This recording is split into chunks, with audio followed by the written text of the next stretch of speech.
That's not it.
Or why not release it?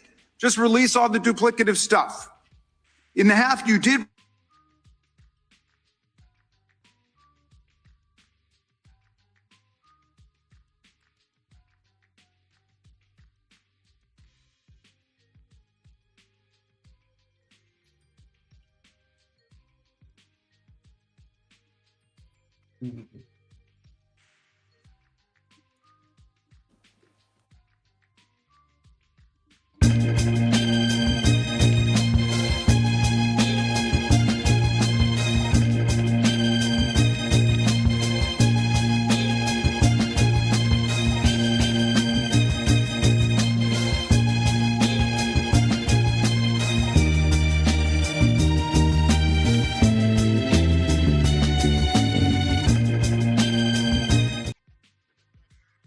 Or your loved ones actually have met with the Department of Justice and provided testimony and estimate and evidence? None. And of those of you who have not met, which is everyone, how many of you have reached out either individually or through a lawyer or representative to offer to provide testimony and evidence? All of them. And of those of you, all of you who have reached out, how many of you were denied or ignored by the Department of Justice? All of them. And despite the shameful and despicable efforts by Ms. Bondi and her department to intimidate you, how many of you are still willing to speak to the Department of Justice? All of them. Well, Ms. Bondi, it looks like you have some more witnesses to talk to. Gentlemen, time's expired. You're siding with the perpetrators and you're ignoring the victims. That will be your legacy unless you act quickly to change course. You're running a massive Epstein cover-up right out of the Department of Justice. You've been ordered by subpoena and by Congress to turn over 6 million documents, photographs, and videos in the Epstein files, but you've turned over only 3 million. You say you're not turning over the other 3 million because they're somehow duplicative, but we know that there are actual memos of victim statements in there. And you also took down the Department of Justice's prosecution memo from 2019. So it's clearly not all duplicative, but even if it were, why not release it? Just release all the duplicative stuff. In the half you did produce, you redacted the names of abusers, enablers, accomplices, and co-conspirators, apparently to spare them embarrassment and disgrace, which is the exact opposite of what the law ordered you to do. Even worse, you shockingly failed to redact many of the victims' names, which is what you were ordered to do by Congress. Some of the victims had come forward publicly, but many had not. Many had kept their torment private, even from family and friends, but you published their names, their identities. You can let her filibuster all day long, but not on our watch, not on our time, no way. And I told you about that, Attorney General, before you started. You don't tell me. Yeah, oh, I did tell you because we saw what you did in the Senate. You're a lawyer, you're not even a lawyer. Committee will be in order. Time, and I should get back at least 45 seconds. We will give you a few more seconds. I said that already. 45 seconds. Okay. We are currently the laughing stock of the world, partially because of the failed leadership within the DOJ, as we see kings and queens falling everywhere around the world. But we don't know the basics of right and wrong in this country because it's not about partisanship. And that's why I applaud Thomas Massie, because he's the only person on the Republican side that has a backbone and knows how to stand up to corruption. But nevertheless, let me keep going. My Democratic colleagues have been attacked this entire committee hearing. They have been lied on. And frankly, the American people weren't looking for that. They were looking for answers about the corruption that they see coming from this administration. In fact, this administration is complicit.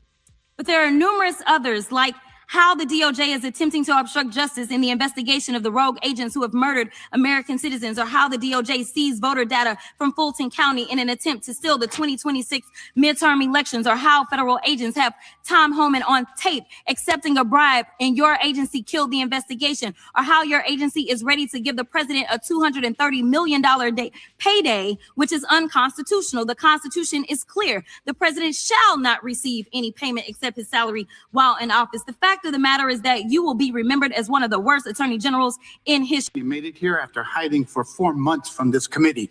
I understand I why thought you're you were hiding hiding from us. Chairman? You're one of the worst attorney generals in our history and an instrument of Donald Trump's lawless authoritarian agenda. And I'm glad the American people are seeing who you are, how you act, and the lack of good values. You weaponize the Department of Justice to target immigrants, working families, and anyone that Trump deems an enemy of the state, all to protect real powerful criminals, including in your administration. My Democratic colleagues have focused on your cover-up of the Epstein files and your passion for protecting pedophiles and child traffickers. That alone is grounds for impeachment. But there's so much more to your corrupt tenure as Attorney General. Attorney General Bondi, glad you.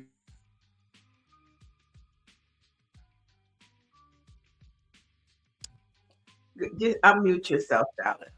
Good morning and welcome to Black Press USA's morning show, where we bring you the headlines and the culture. And I think the biggest headline coming out of yesterday was that committee hearing with Pam Bondi. Welcome, Dallas Fowler, to Black Press USA. Greetings and good morning. It's an honor to be here with you. Pleasure. Right. So let me tell you a little bit about our co-host this morning, family. She's a former Los Angeles commissioner, a longtime political consultant, and she's also a contributing writer for Pursuit Magazine, a Black-owned publication headquartered in Toledo, Ohio. It is a swing state, of course. So Dallas, yesterday, the heat was on Capitol Hill. It was hot. Well, it was hot for one individual. It was hot for the Attorney General. For sure, for sure. I mean, that so many clips came out of the hearing from various individuals. We didn't get to them all, but Ted Lieu had something very instrumental to say. And I don't know, Greer, if we can cue up that video that you shared with me last week from when Ted Lieu said some very damaging things about Donald Trump. I think that clip is important to play too, because he actually questioned Pam Bondi yesterday about those allegations about Donald Trump and underage children. But what were some of your takeaways from yesterday, Dallas? Well, I love the interaction that my Congress member, Sidney Kamlager, Dove, had with Pam Bondi, just in terms of highlighting not only the victims, but the information that has been redacted and taken off of the Department of Justice's website in terms of the data and the statistical information that shows there are far more white attacks, domestic terrorist attacks from right wing Republicans than there are anyone from the left wing. And that's critical information when they continue to purport these lies and these half truths. And of course, Congresswoman Jasmine Crockett laid it out for everybody. She did not require any responses from AG Pam Bondi because we had heard enough of her, and she had proven even to Congressman Ted Lieu that she had no intentions of telling the truth. And at that point, I felt like she should have been held in contempt because we all could clearly see from these files, redacted or not, that there's plenty of evidence to show that the president has been engaging in this sex trafficking ring. I think Greer has the clip queued, so let's take a look at what Ted Lieu had to say from last week. Republicans so interested in Bill and Hillary Clinton is because they're trying to distract from the fact that Donald Trump is in the Epstein files thousands and thousands of times. In those files, there's highly disturbing allegations of Donald Trump raping children, of Donald Trump threatening to kill children. So I encourage your press to go look at these allegations. And I'm highly disturbed that Deputy Attorney General Todd Blanche just got the law wrong. Yesterday, he said essentially that it is not a crime to party with Jeffrey Epstein. Well, that's actually not correct. If Jeffrey Epstein was human trafficking minors for these sex parties, and you show up and patronize the establishment at that party, yes, you're guilty because patronizing is part of the law, of the federal sex trafficking law. So Deputy General Todd Blanche just got that wrong, which maybe explains why they aren't investigating all these folks, including Donald Trump. He needs to read the law and investigate these people. He also needs to resign, not only for not knowing the law, but a massive, not only screw up, but the biggest privacy violation in history. They release a lot of pictures of minors unredacted, just violated the privacy of these girls. It is uncalled for what they did. The one thing that they could not do under this law was to invade the privacy of these women now who were girls at the time who were victims of sex trafficking. Also, just gross negligence on and shame on Pam. She was saying shame to the members of Congress, but shame on her. You know, she wouldn't turn around and look at the victims, never acknowledge them. And then, you know, just echoing what Ted Lieu said, the congressman member out of California, that they released photos of the young women. And nobody is talking about that the files say that Donald Trump raped young women. Well, beyond that, the elephant in the room for me was Pam Bondi herself, as she is pictured in those images in the Epstein files, as a young girl or woman that was far too young to be engaging with the likes of those individuals at that age. So I think that was one of the questions that I was kind of hoping to be posed herself, just to see what her potential response may have been. But at this point, it is clear that this administration has no will whatsoever to actually do the work to prosecute these victims and represent the rest of the United States of America, where we are all clearly, no partisan involved, want to know and get to the bottom of this. And now that all of the files have been released, how do we move forward when we have monarchies, princes, queens, princes, all being held accountable around the world, and here we sit in the United States, still having to be at square one conversations in terms of how to move investigations forward and move prosecution forward. Right. There's no accountability for the Trump administration. Another Congress member questioned her about having somebody within her department that's in the Epstein files. And so what we're beginning to find out is there are a lot of people within the administration that are in these files. And there is going to be, how do you get accountability from a lawless administration? I mean, that is the question, because that's the question. How do you get accountability? That is the question. But even when you kind of think about it a little further, why has Donald Trump been allowed to continue to go on with 34 felony counts? And why was he able to, all of the things that have led up to the way our Supreme Court is set up right now, and how he's been able to get over. It is white supremacy. That is the basis of our and the founding of our country. And that has been able to permeate for years. I think America is tired. I do believe the next generation, from Generation X and forward, are not tolerating this. And I think you're going to see more people responding and doing the work. But the best thing that's happening right now is the Republicans are losing their majority in the House. And because of a recent Congress member retiring out of North Florida, we are now there. The Republicans are going to drop to 217 members. But here's the question: how long will it take for DeSantis to call a special election, or is he going to tease it out? Because he could call a special election immediately, right? And we can get that. See who's going to take that seat. It would behoove them to call the special election. They won't be moving anything policy-wise until that happens. So I think there'll be a lot more pressure on him from the White House to do so. Yeah, I think that's a good thing to point out.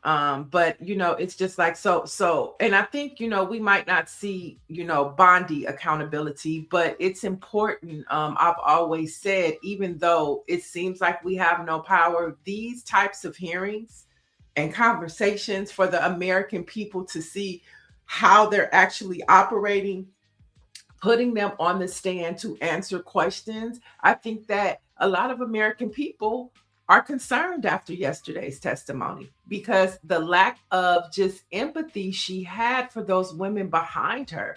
And I think it's also it's a few men. I think it's also interesting to see that she was a victim just like them, but how she handled being a victim.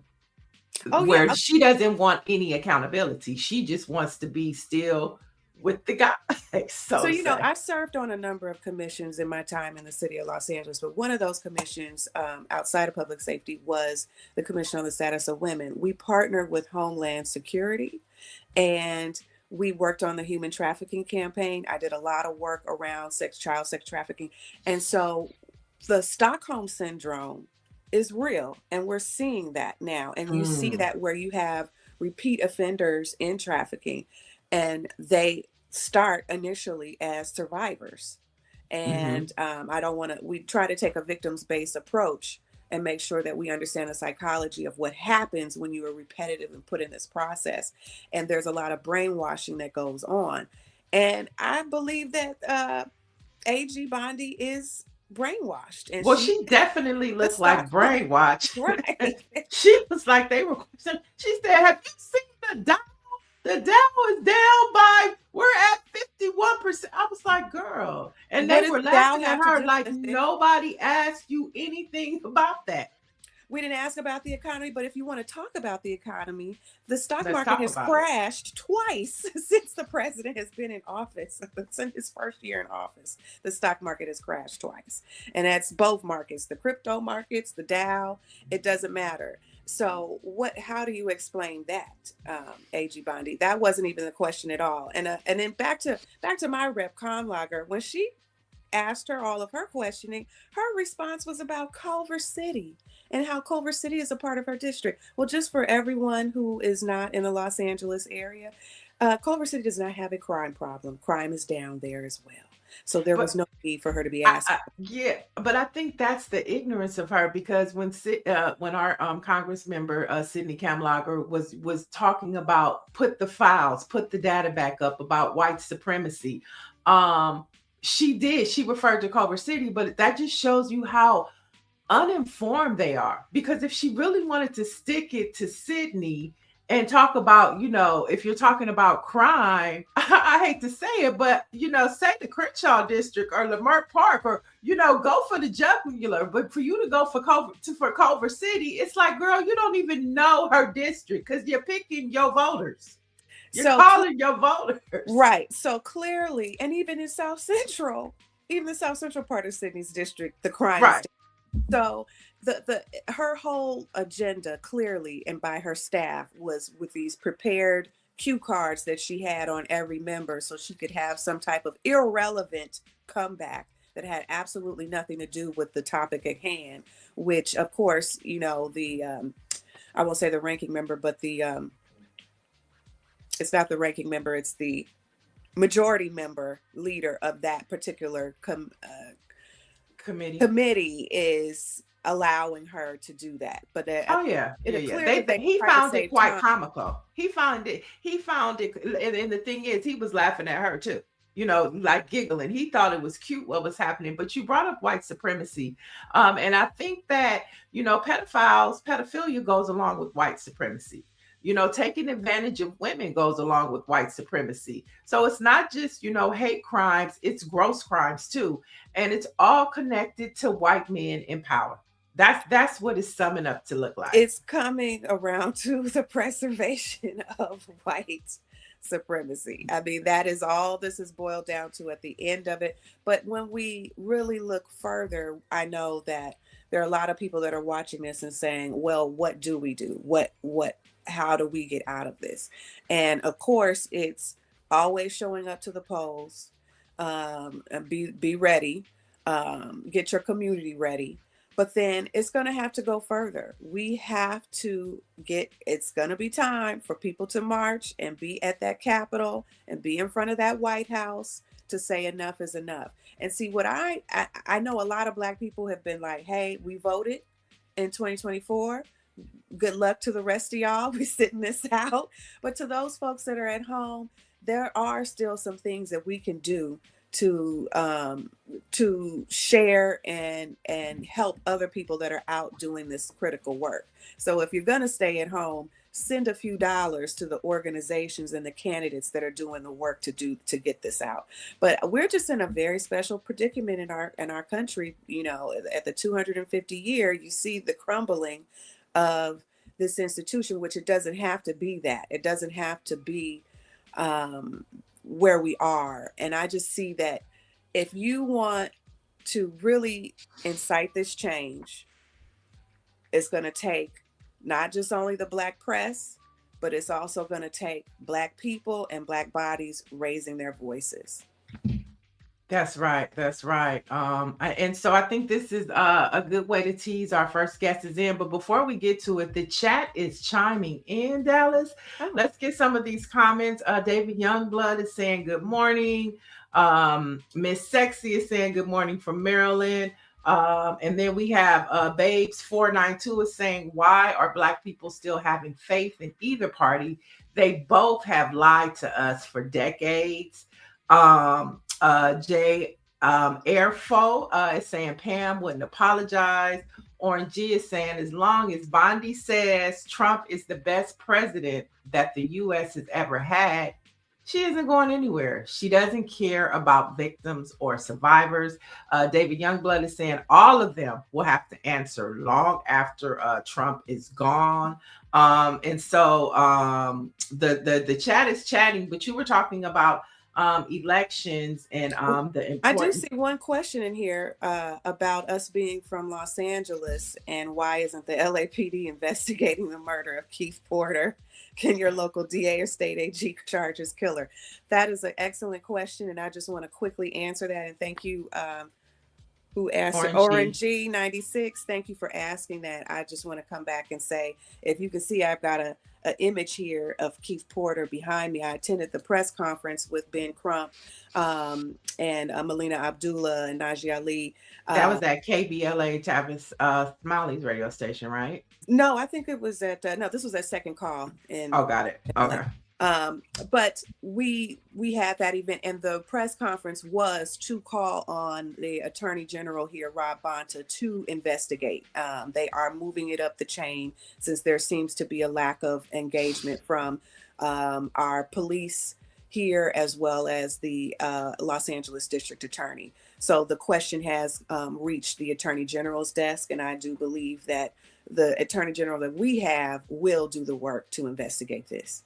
Well, that depends on who you ask, but depends on who you ask. And to your point, we've had Dr. Melina Abdullah on several times, and they're at the commissioners meeting, LAPD meeting every week, asking that same question. So to ask the question, what are we doing? Black Lives Matter Grassroots is there every week.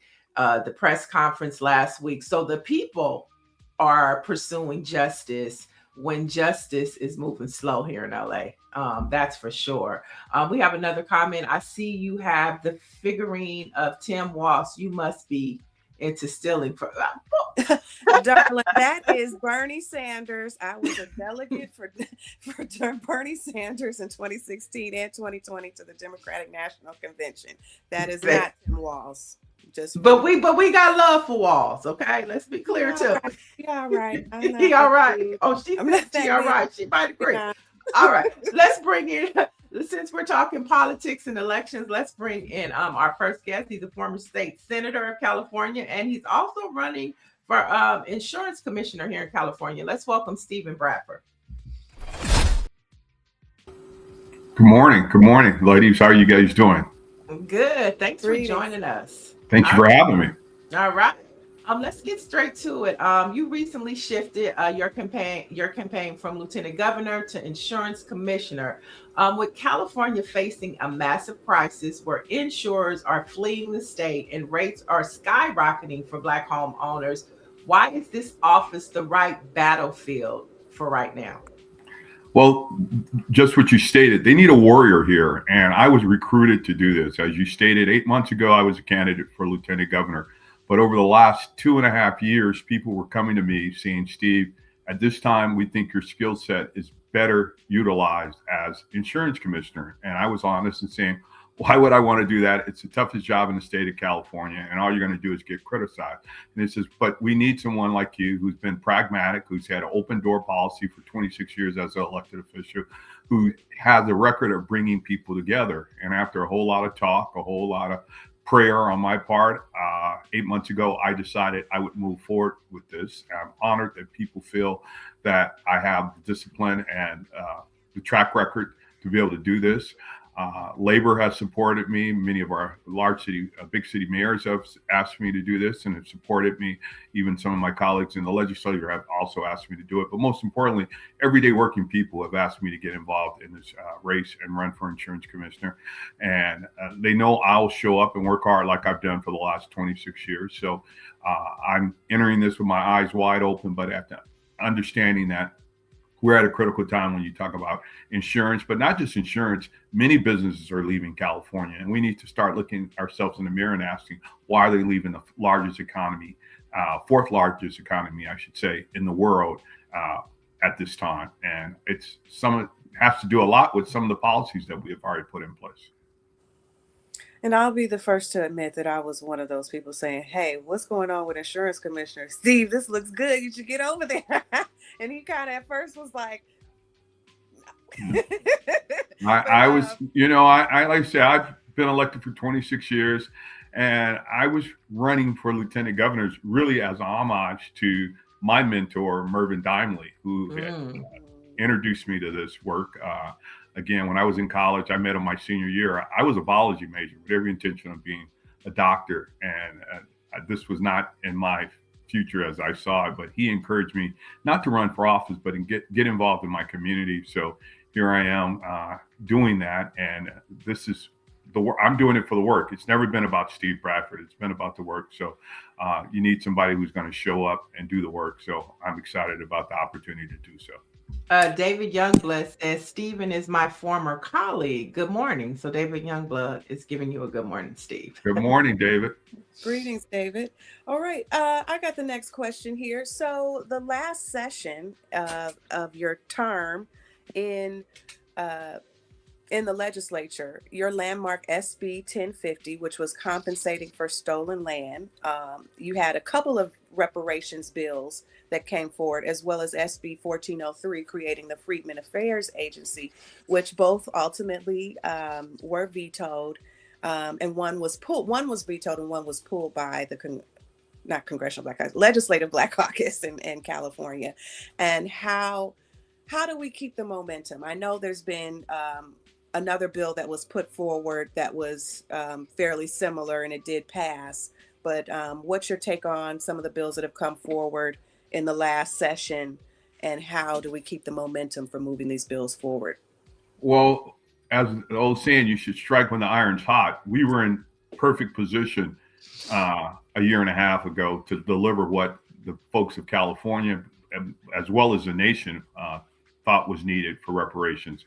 As you stated, 1050 was my bill dealing with the racially motivated taking of property from African Americans, as I was able to return that property to the Bruce family that was stolen in 1924 in Manhattan Beach. And that bill would have done created similar opportunities to return property from African Americans, not just African Americans, because it was race neutral, of people who have had their property stolen. Last year, my former district director and now assemblyperson, Tina McKenna, did the bill herself. She reintroduced it again. And again, the governor vetoed it. I was disappointed for that, but so be it. 1403, which was the Freedmen Affairs Agency, or whatever you want to call it.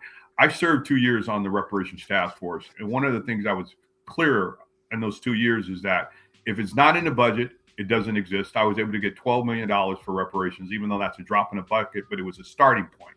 And if you didn't have some interagency, because we have a Native American Affairs, we have a Asian American and Native American Affairs Agency, I said we needed a Freedmen's Affair or some kind of registry in order to do that.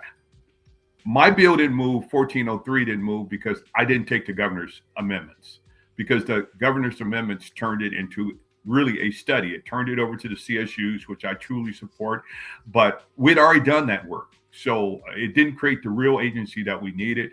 And so the study that he was requesting was the lineage study. Has that already been done? Did I miss that? No, it hasn't. I mean, but lineage, as you had some of the people who testified during the reparations task force hearings, as well as those bills that move forward, is done by genealogists. And we had a bunch of Black genealogists already on board. Even at Cal State universities, you're going to need genealogists to do this work. And even without that, I also had a working agreement and understanding with the Mormon community. They have some of the best documentation on genealogy and lineage and history in this country. And they were already on board to assist. They helped me do my family tree and trace my family roots 4 years ago. So we were recreating the wheel, and you're still going to require a genealogist to do the work. And that's what the registry would have done. But anyway, they chose to go in another direction. So it's water under the bridge for the most part. But I think that what you've done, though, has sparked conversations across this country, which is important. And I want to get your take on two things. So first, Santa Monica recently said that they are tackling reparations and the beach house there. I want to get your thoughts on that form of reparations. What's your thoughts on that? And then Evanston has issued $25K in reparations payments to 44 residents. And those residents are part of an ongoing reparations program. So when you look at what you were just talking about and you see what's happening in Santa Monica and in Evanston, is this what reparations is all about? Well, I've always stated during my 2 years on the task force, reparations was never about a check. It was about land. That's what was promised 160 years ago to those former slaves, 40 acres and a mule. So I always stress that it should be about land. But I said, if it wasn't going to be about land, it should mirror what the GI Bill provided: continued education, ongoing health care, first-time home buyers assistance, on and on, things like that, tax breaks for starting small businesses. I says, that's what reparations should look like. I had colleagues, I was part of the National Black Caucus of state legislators. All of my bills were endorsed as model legislation. As you stated, not only California was watching, the nation was watching. New York, Senator Sanders, he has implemented and introduced similar legislation. Now they're doing their own task force and study in New York right now.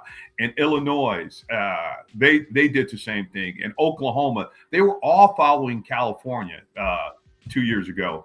And they were of the mindset, if California can't get it done, how do we think we're going to get it done in some of these more direct racist states during slavery, who truly embraced slavery, whereas California said they weren't a slave state, only a name only. We did everything else a slave state did. If you came here as a slave, you were treated as a slave. If you're a runaway slave, we had a Fugitive Slave Act. But those states was watching California, and they were just as much disappointed when my 3 bills didn't move as many folks here in California. Yes, we had a movement going on, and we still have to pick up the baton and continue.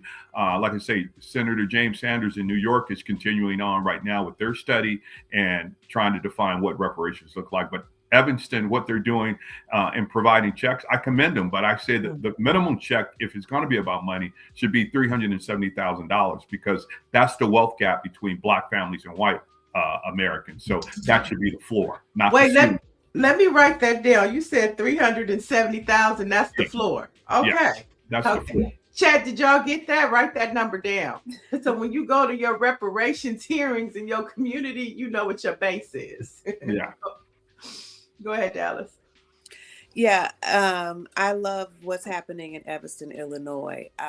I think in California, as expensive and as high as we're dealing with, and the Black flight that we're dealing with, Black erasure happening within the Los Angeles County and other parts of California like San Francisco and the Oakland area, Alameda County, we know that this has to have finance and a fiscal compensation has to be included in that. And when we talk about land, I look up in California every year, it seems like the governor is giving land to an indigenous tribe here. And when I look at those people, they do not look like the people in the history books that are being given these lands. So the legislature does what it wants to do, and they find the money and the resources for what they want to do. I look forward to engaging a broader conversation with our legislative Black Caucus here in California, with the Congressional Black Caucus. But I think the Congressional Black Caucus has a much bigger battle to fight right now before we can really talk about reparations. But in California, where the issue is moving, there have been about 14 bills that were introduced. Many of them have passed in a number of ways. So I do want people to know that the momentum is still there. There's still something happening. It's not always exactly how we want it or we see it, but I do believe that we are building up to that. I look forward to a discussion with our controller, our state treasurer, and let's talk about what the savings. I mean, if 12 million was rolled over, some may be for the study, so we can get our exact list. How did Evanston, Illinois get to the number of 44 precise individuals? How do we in California get to our precise number of who is going to be eligible to receive reparations? I want to chime in a minute, Dallas, because we have a question, and I want Steve Bradford to address. Well, Dale family says California never had slaves. What's your response to that, Steve? That's someone who doesn't know history. California did have slaves. Matter of fact, the first governor of the state of California owned slaves. California was a slave state. We were just free in name only, but again, we adhered to every practice that a slave state had. And like I say, if you were brought here as a slave, you were treated as such. If you were a pregnant woman and gave birth, your child was born a slave in California. They weren't born as a free person. So we were very much a slave state in practice, in deed, in action. Maybe not in name, but definitely we did everything that a slave state did. And you mentioned earlier about Santa Monica too. Silas White was the property owner who owned property where the Viceroy Hotel sits today. He was going to start the Ebony Health Club for African Americans. And again, that city came in with eminent domain in 1959 and said, oh, we need that property for a parking lot. As we well know, there's no parking lot there. Yes, I commend the city now for moving forward, and Councilman Barry Sneed, who's on that council, and letting his voice be heard. And they're going to compensate the family, I think, $300,000 for their loss, but it should be well more than that. But at least that's a start, and I commend. Yeah. Well, it sounds like there's at least 70,000 short for the base, right? It should be well, when you talk about the wealth gap, but yes. And we saw what happened down in Palm Springs and with Project 14, and I commend Ariva, who had me involved with that as well, and understanding what happened there too. There's hundreds, if not thousands, of stories that we experienced in California. Like I say, Bruce's Beach, the Bruce family. I authored the bill in 2020 to return that property to the family. We did that very successfully, but it's hundreds of stories like that, not only in California, but thousands across this country. What happened with the Bruce family? Did they end up selling that land back to the county? Yes, they did. And let me explain why. They sold in real estate, we know it's two things: location, location, location, but it's also zoning. And that property is zoned open space. It was no way the city of Manhattan Beach, who didn't want to return the property in the first place, was going to rezone that for either residential to match what was on both sides of that property, $1 million condos, or for commercial, which was across the street, restaurants and bars and things of that nature. They weren't going to do that. And without having that property rezoned, it had absolutely no value to the family other than open space. The only people that it had value to was the county of Los Angeles, where they had their lifeguard training facility there. So I would have wished they would have held on to the property a little longer, because they were getting close to $500,000 in rent. And so I would have milked that for 4 or 5 years before selling it. But yes, they sold it because, they realized that the city of Manhattan Beach wasn't going to rezone it. So it really had no real commercial use or long time value other than what was being offered at that time. We're going to jump into a couple more topics. And Steve, since you're here, can you stick around and go through a couple stories with us? Yes. Okay. All right, so let's jump into this next story. The CBC is forming a new coalition with civil rights groups to fight Jim Crow 2.0 policies. Now, the National Panhellenic Council and several national civil rights organizations joined the Congressional Black Caucus yesterday for a press conference at the Capitol to address the impact of Trump administration's policies and rhetoric on Black Americans, and to highlight how Black leadership is working collectively to respond. Take a look at what the president of the NAACP Chairwoman Clark said. For putting this together. At NAACP, we stand in solidarity with all of the organizations here today. 100 years of Black history. History is something that we should learn from, not repeat. 100 years ago, we witnessed the decline of this country through our stock market crash in 1929, the erosion of civil rights, no protections, regulatory industries causing harm in our food, our water, our air. And here we are 100 years later, about to repeat that same problem. For the NAACP, it's important for us to stand with Black institutions because we all know collectively we would never suppress our identity for political expediency or anyone else's comfort. In this moment in our democracy, Black folks are the most democratic citizens of this country. And so we stand here to advocate for a constitution that affords equal protection under the law. We stand here advocating to ensure that all Americans are provided a fair wage for their work. We stand here to ensure that the democracy survive an administration that is seeking to attack it. So thank you to the CBC. Thank you to all the partners for making sure this moment is recognized. Black history is American history. So let's celebrate American history through the lens of Black people. Peace and thank you. Okay.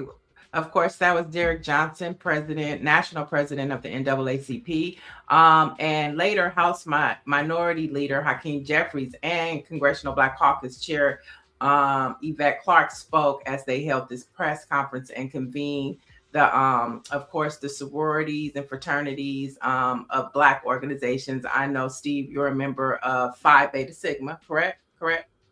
Oh, there it is. All right. So, Dallas, I'll start with you. What's your response of the CBC addressing Jim Crow 2.0 policies and how they're planning to move forward?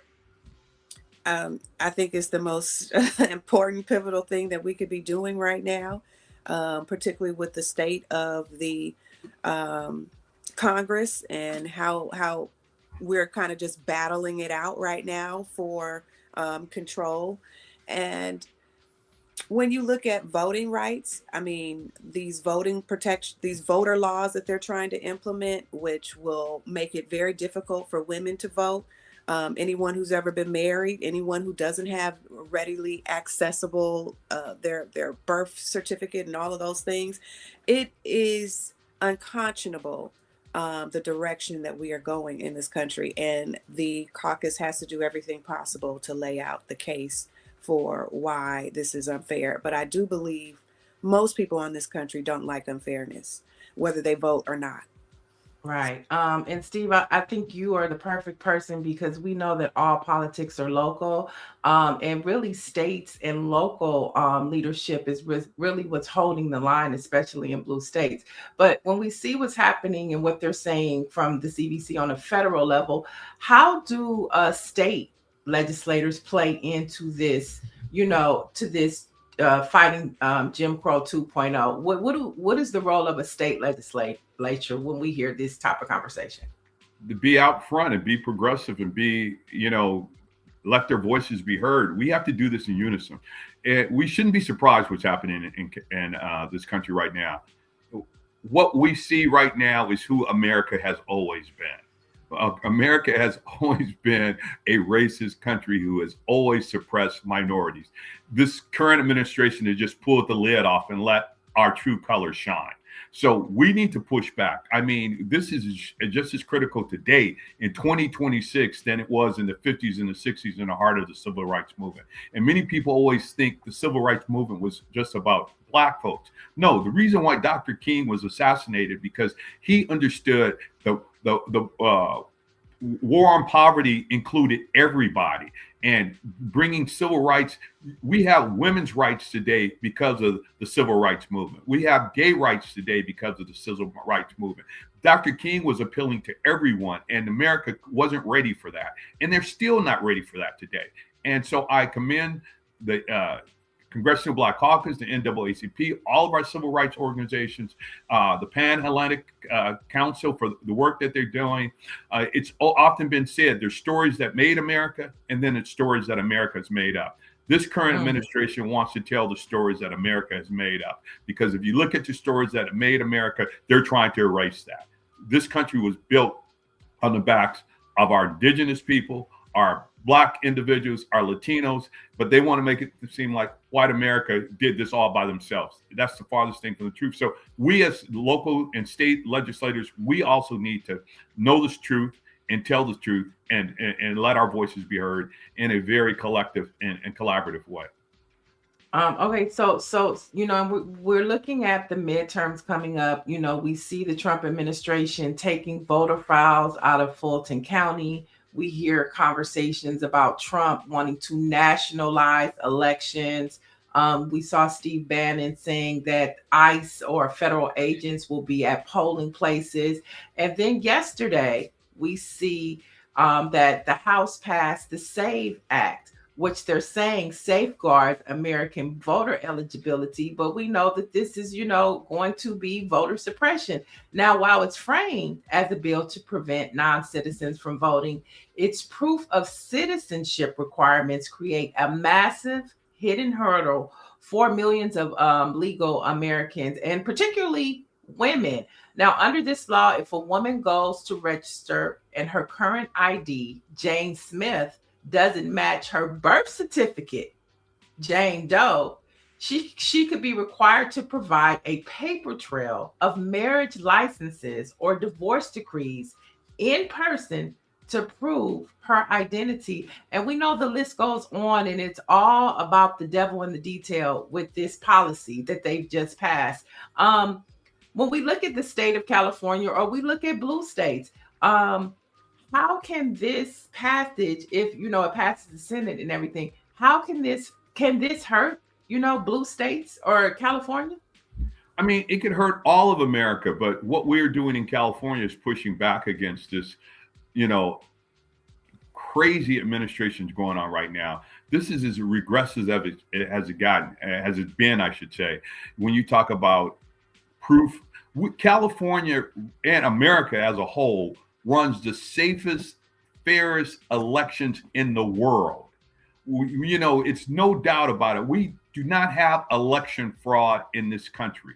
We're nowhere near that. So to even insinuate that you need an ID, we got past that in the 60s when you had, the education test, how many bubbles are in a bar of soap, all of those things that Black folks were subjected to in order to deny votes. This all they want to do is suppress the vote. If they suppress the vote, they continue to stay in office. But when educated people get out and vote, you see what happens in this country. As it's often said, bad people are elected when good folks don't vote. They're trying to make sure good folks don't vote so these bad folks can be elected. So no, California has been leading the way. I commend our Attorney General, my former colleague, Rob Bonta, for always ready to throw up a lawsuit against everything that this administration is doing that's regressive, that's oppressive, and it is straight out racist. But it's no fraud in America, especially no fraud in California when it comes to our elections.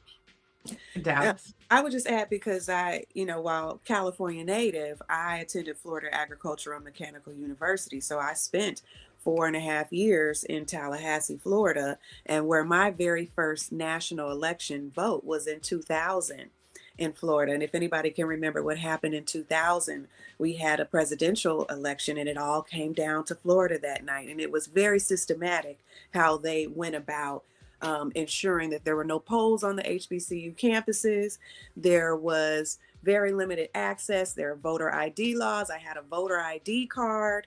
Okay. And I was actually turned away from my local poll there, that I voted right across the street from my apartment, and they turned me away. They said, "Girl, you gotta go." It was a little old white lady and 2 6'5", 300-pound corn-fed white men that said, "Girl, go." And so I was turned away. I cried, I got in the car, I'm crying, why they won't let me vote. I called my mom, not knowing she was one of the founding members for California Election Protection. So she knew what to do. She said, "Go to the Capitol building. They can't turn you away there." So I was ultimately able to vote. But this is in 2000, not 1965. Mm-hmm. This is in 2000 that this happened. This is not that long ago. Right. So we know the links and the measures that they will go to ensure and getting those from 2005 in Florida, 2008 in Florida, even up to Barack Obama's election, we had Florida purging the rolls of voters, of Black voters who they expected to be able to turn out for this election, for that election. So we know it's going to be brought, but Black people have to do what we have always done. We know it's going to be hurdles. We always manage to work and organize. We are not outnumbered in this country. We are out organized. We know that. Right? Who said that? Was that Malcolm X, Dr. King? One of them said that. Okay, so we have to do the work to ensure that we're getting our groups, our church organizations got to roll out. So I love that the NAACP, I love this whole consortium that the Congressional Black Caucus is trying to put together of organizations that are going to be doing this work and ensuring that we are getting our people to the polls. So yes. It's something. Oh, go ahead, Steve. No, I was going to say, I was going to follow up with what Dallas was stating. James Clyburn has stated it so clear, and history proves it. It was always the Black church, the Black Greek organizations, and the Masonic organizations that were responsible for high voter turnout. They are being pushed to the side. We have to activate those groups again. Got to go back into churches. I mean, Adam Clayton Powell, the first Black congressman from New York, all he had to do was stand up in the pulpit of his church and say, I'm running. And the church handled everything.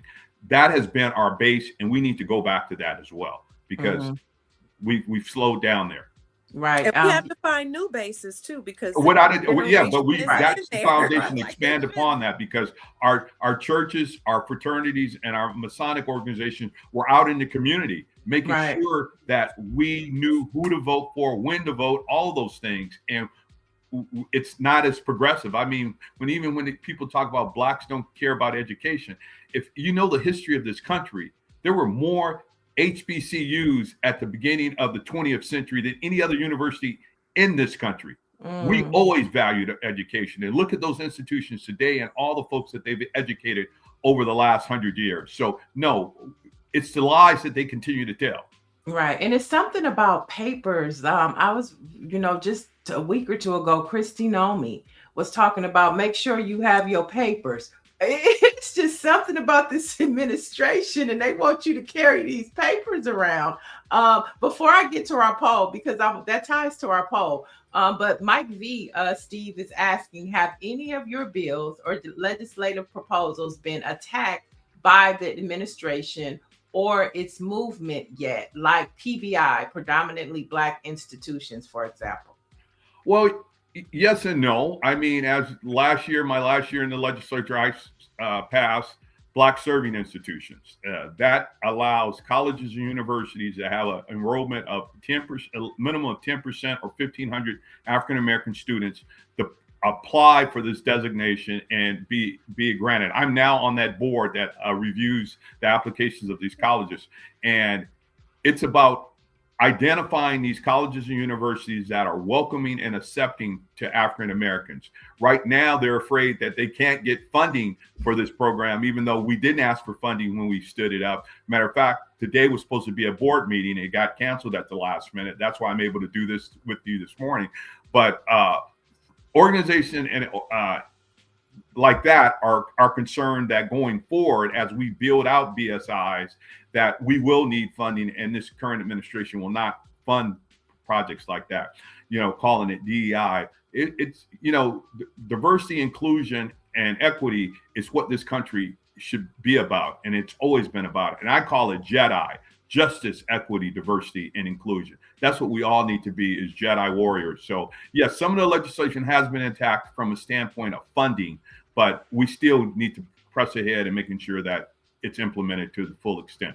And I just saw the University of California at Berkeley just recently became one of those Black serving institutions.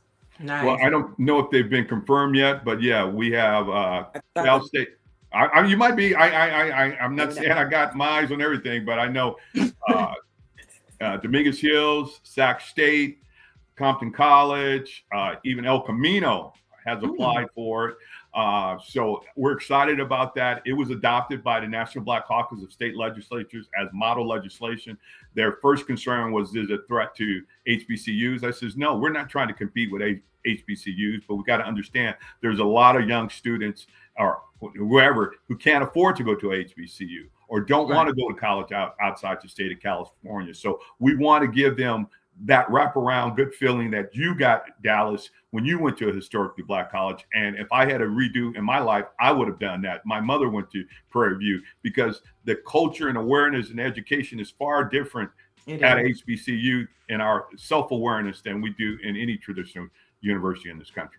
So Dr. Maryland is saying, I agree. Church has always been a refuge. And to add to this, we need to go back to be discreet and stop showing our hand. Let's organize in private and strategize. Yeah, we need an underground railroad. So here's the poll. Chat, we want you to chime in, and Dallas and Steve, you can too. Since we're talking about it, if you had to prove your citizenship in person tomorrow to keep your voter registration, do you have your original birth certificate or marriage license? And are you ready to go? Yes, it's in the safe. B, no. I'd have to hunt for it. C, I'd have to pay to order a new one. Or D, this is just a poll text by another name. All right, chat, chime in, and we'll start with you, Dallas. Which one do you choose? Do you have your paperwork? Well, I say D, all of the above, but I do have my papers. You have your papers. How about you, Steve? How about you, Steve? I agree. It's D. It's all it is masked as a poll tax and a way to deny folks who vote. But yeah, I have my birth certificate, but I don't know where it is, but it's somewhere in my house. That's me. I don't know where it is. If the only thing I would have is my driver's license and my passport. Well, we have Real ID now in California. I think a lot of other states implemented a Real ID program. So people, if you wanted to travel now at this point, everybody in California, for the most part, if you plan on getting on an airplane, you have your Real ID. And so I think that helps to cut out some of it. People have already had to do the work to look that information up. But when I think about my 82-year-old uncle who is bedridden in Sun Valley and depends on being able to vote by mail, if I put him in Texas, and I don't know where his birth certificate is, he was born in the 1940 or something like that. I don't know where his information is, in the process of having to go through all of that for a senior, somebody who served their community, who served and is retired and done the work. They deserve their right to vote. This is going to be a big question for folks. I even was concerned about my mom, who does not have her maiden name. I mean, her maiden name is on her driver's license. I mean, on her birth certificate. And so how do we come around? But she has a California Real ID. So I think if you have a Real ID in your state. Somebody is saying in the chat, Coast Cider says Real ID isn't sufficient for Save America voter ID. So, and the chat is also saying, David Youngblood says, I'm ready and already standing in line. Mike V says, A, yes, it's in the safe. Dr. Maryland said, yes, I'm ready. David Youngblood also says passport, driver's license, and birth certificate. Big Cheese says, yes, I have all the necessary papers. And so, yeah, so, I mean, but that's a good point that Coast Cider says Real ID isn't sufficient for the Save America voter ID. But I like what somebody else said in the chat. They're saying that the SAVE Act is DOA, is dead on arrival. What's the same person? It's the same person. Claudette Perry says, yes, I'm ready with it all. And so, but I think too, this is a generational thing because, the baby boomers, the Gen Xers, the latter part of the millennials, you expect those generations to have their paperwork. But when you look at, the younger end of millennials and you look at the Gen Zers, they might not even be thinking of all these things. And we know how dependent they are on their family. So, my mama got my birth certificate. So you think. So these are healthy conversations to have. Steve, I want to thank you for taking the time with us today to go beyond, just running for midterms and talk about national issues with us. And we'd love to have you back. You have 30 seconds? Yeah, we do. I just want to share something. If I can go back to the insurance commissioner's race and shine a light on something that people are very unaware about the Department of Insurance. In 2000, the California passed legislation. There is now a slave era insurance registry for those insurance companies that insured slaves during the 1800s.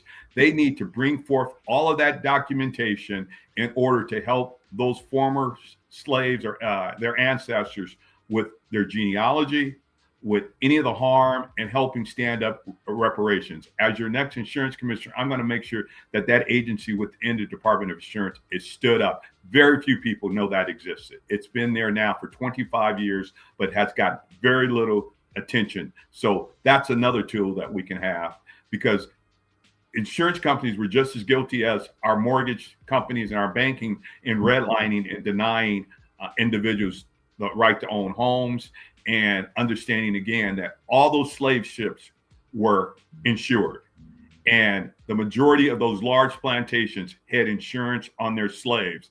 And I said that reparations was not about checks, but know who did get checks after emancipation? Those slave owners who had their slaves insured. So they were paid. I want people to know that registry exists. David Youngblood says, bravo, Steve. Is that just California? Yeah, we just passed that in California, like I say, but it was 25 years ago that we stood that up. Slave era registry of insurance. But insurance companies, if you do the history of all those insurance companies, many of them that were existing in the 1800s, they insured those slave ships. Thank you. Insured the slaves. And the slaves as well. Exactly. I mean, this is refreshing because as we look at all of the madness that the Trump administration is spreading across this country, the one thing I love about this show is that we talk to people who are actually still doing the work and show that hope is alive. And so, Steve, you just ended on a perfect note. Hope is alive because people, Black folks, are still in office on local and state levels. This is perfect example of why representation matters. So good luck to you, and we would love to have you back as we draw closer to Election Day. Look forward to it. Thank you, ladies. Appreciate it. All right. Keep Peace up and the love. fight. Peace and love. All right, just a few more headlines to get through. Urban One, which is one of the largest owned Black distributors of urban content, radio stations owned by one of my mentors, Kathy Hughes, has just launched its One Vote Representing the Vote, which is a multimedia campaign. And the initiative is designed to mobilize Black voters for the 2026 midterm, focusing on the power of the local ballot. Of course, we know that local radio is key and important, especially in urban and Black communities. And then as we look at what happened with the CBC and them pulling all of the historic organizations together, we kind of see this movement that's happening within our Black community of mobilizing voters on all levels. Dallas, I love it. You love it? You know, as you are a big fan of, you are a really big fan of Kathy Hughes, but I am too. She's my mentor. You know, she raised me in radio. The work that you've done, and you are somebody that helped me. You and Felicia Morris, the poetess, are the people who helped me cut my teeth in radio and media. And so, I think it is we have to organize on all levels. Folks, you just heard the conversation that we just had with former Senator Bradford. We know that this is going to take the churches, our media, our radio, our grassroots organizations, all in consort. And we can't all let this play out on Instagram, okay? All this can't play out on TikTok. Okay, at some point, we're going to have to get to the rooms where it's happening and do the work and roll our sleeves up. And that doesn't mean that we're out in the streets doing rah-rah protesting. For those who are tired of marching, there are places for you to still do some very critical work. Tapping into, especially if you're a journalist, and this time tapping into the work that's happening with Urban One, I think is going to be, it's going to be critical. So yeah, it's critical. Urban One, which is radio, largest distributor of radio for Black America. You have the Black Press, which we are representing right now, which is 199 years old. And then, I mean, we don't really have any Black-owned networks. You know, I mean, think about it. We just talked about radio. We talk about print, but we don't have any Black-owned networks. We put together we put together all of these different things, a GoFundMe for everything. Where is the fund to buy back and control our media? How do we buy back? Because I believe truly, if Black people just decided everybody's gonna commit $50 a month, I believe in 5 months we could buy back a BET or a Viacom and be able to have some autonomy in our media. And I think that's the scary part for me now, is that we had that and now we've lost it. And so I think, but the best part of streaming is you have the griot, we have Black Press USA, and how we are able to tap in and make sure that we have stronger over the top programming that we can easily connect through to our devices. So with that being said, please like and subscribe, Black Press USA. Follow us on all of your social platforms. That's Black Press USA on Instagram, on Facebook, on Twitter. Support Black media. And because when you support the Black press, you're supporting over 200 Black-owned newspapers across the country. So when we talk about local connection, you have Urban One, these local radio stations, which a lot of Black people still listen to. You'd be surprised how many Black people or urban communities don't have apps. And radio is their form of listening pleasure. And so, yeah, please support us, Black Press USA.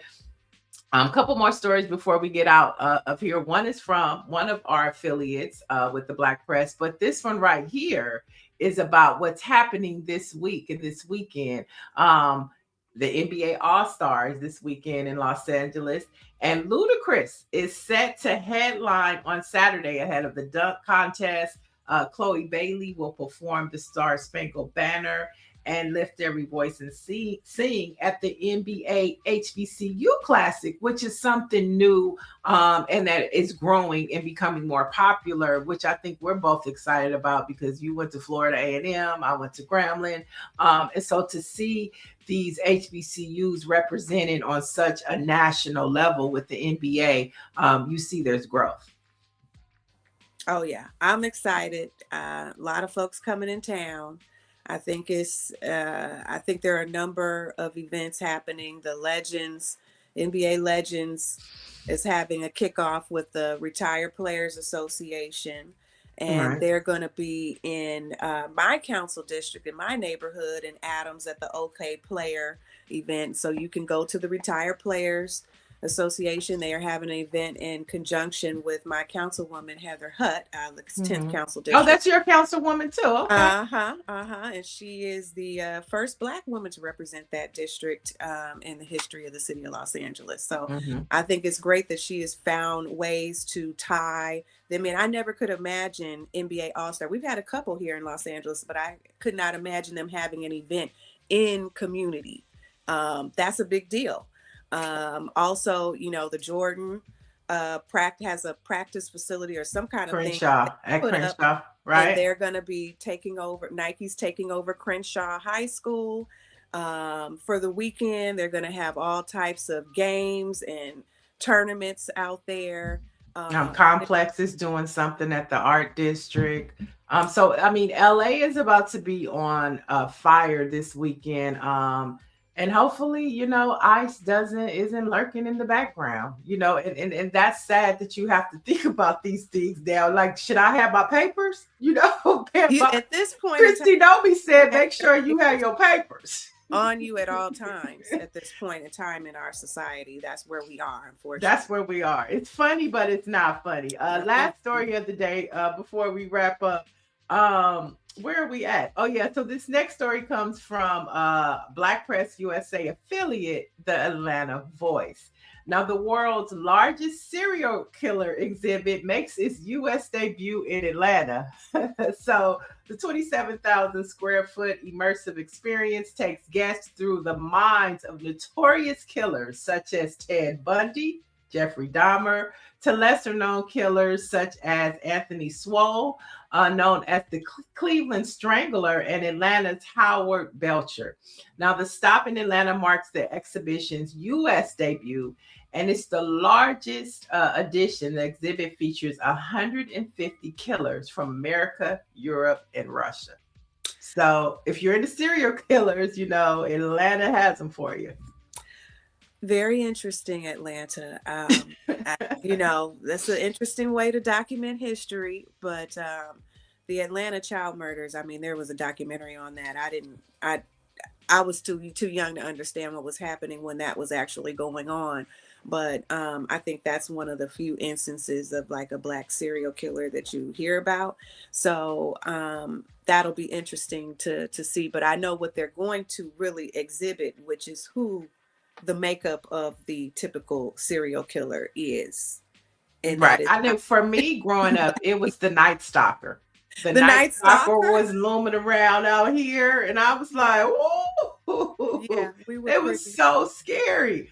Mike V says it's gonna be lit. So I guess some people in the Atlanta Voice, you know, they knew what they were doing when they reported on this story, because some people find this interesting. It doesn't mean that you're a serial killer, but there's a lot, you know, there's a lot of podcasts that talk about murders and, you know, connections, and is this the next serial killer? So people find this fascinating and interesting to them. I know, what was the name, Dallas, of the strawberry killer from Figueroa? Remember? It was a Black man, and he was killing all the strawberries. He was the Grim Reaper. That's who it was, the Grim Reaper. That was another one out here. He actually lived around the corner from my mother. The Grim Reaper. He lived down the street from my grandmother. You know, my grandmother's off of Broadway, and you know, 101 of the 120th Street. So he had a place off of Van Ness in 82nd something. He was like around here too. So people who knew him, a lot of people knew him.